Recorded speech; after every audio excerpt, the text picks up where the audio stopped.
कारगिल सिर्फ दो देशों के बीच युद्ध की कहानी नहीं, बल्कि ये सफेद बर्फ को अपने लहू से लाल कर देने वाली हिंदुस्तानी फौज के शौर्य, बलिदान और समर्पण की कहानी है। विपरीत परिस्थितियों में भी भारतीय सैनिकों ने हिम्मत नहीं हारी और अपनी जमीन से पाकिस्तानी सेना को खदेड़ कर ही दम दिया। 1998 की सर्दियों में आतंकियों के वेश में आए पाकिस्तानी सेना और अर्धसैनिक बल के सैनिकों ने बटालिक सेक्टर के पॉइंट 4812 पर कब्जा जमा लिया था। पॉइंट 4812 भारत की सुरक्षा और सामरिक दृष्टि से बेहद महत्वपूर्ण था। ऐसे में ऑपरेशन विजय को अगर सफल होना था तो इस पॉइंट पर बैठे पाकिस्तानी आतंकियों का खदेड़ा जाना बहुत जरूरी था और ये जिम्मेदारी मिली 12 Jammu and Kashmir light infantry को।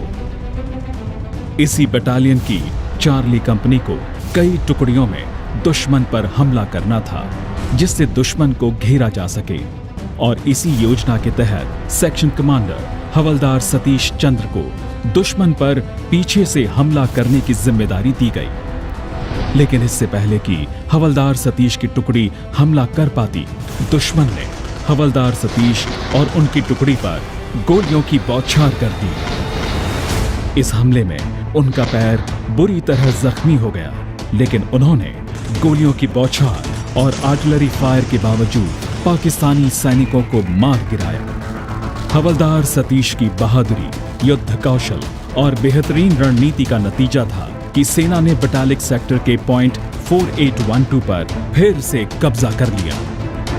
बटालिक के कई मोर्चों पर भारतीय सेना अलग अलग टुकड़ियों में लड़ रही थी। इसी कड़ी में खालूबार में 111 गोरखा राइफल्स के लेफ्टिनेंट मनोज पांडे ने अपनी गोरखा पलटन के साथ दुश्मनों के कई बंकर नष्ट किए और गंभीर रूप से घायल होने के बावजूद भी अंतिम क्षण तक लड़ते रहे।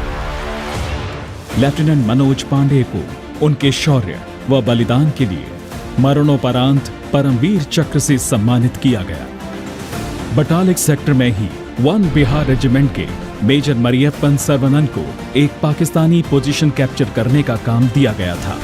दुश्मन के बंकरों पर रॉकेट लॉन्चर और स्मॉल आर्म से फायर करते हुए मेजर मरियप्पन दुश्मन की गोलियों की चपेट में आ गए और वीर गति को प्राप्त हुए। उन्हें मरणोपरांत वीर चक्र से सम्मानित किया गया। इस युद्ध के दौरान भारतीय सेना ने एक एक कर बटालिक की सभी 21 चोटियां दुश्मन से खाली करवाईं।